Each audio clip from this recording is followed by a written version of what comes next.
ഇതുപോലെ ഫത്ഹുൽ മുഈനിനിലെ ഗർഭിണികൾക്ക് നല്ല ഒരു ദിക്റുണ്ട്.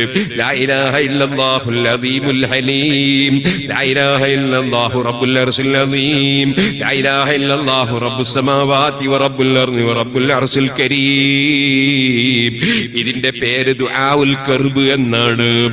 ഏത് പ്രയാസവും നീങ്ങാൻ നബി തങ്ങൾ നടത്തിയ ദുആയാണ്. അത് ജയിലിൽ കിടക്കുമ്പോഴും എവിടെ കുടുങ്ങിക്കിടക്കുമ്പോഴും ഏത് പ്രശ്നം മനസ്സിനെ അലട്ടുമ്പോഴും ചൊല്ലാനുള്ളതാണ്. അത് ഗർഭിണികൾക്ക് വളരെ നല്ലതാണ്. സുഹൃത്തുക്കളെ, അതുപോലെ ഖുർആൻ ഓദിക്കോ, യാസീൻ ഓദിക്കോ, നല്ലതാണ്. അങ്ങനെയുള്ള നല്ലതേ ഗർഭിണികൾ ചെയ്യാവൂ, ഗർഭിണികളെ പേരിലും ചെയ്യാവൂ. ഇപ്പോൾ ചില വേണ്ടാത്ത പ്രവർത്തനങ്ങളുണ്ട് ചില നാടുകളിൽ. അതാ ഭാര്യ ഗർഭിണിയാണെന്ന് കേൾക്കുമ്പോൾ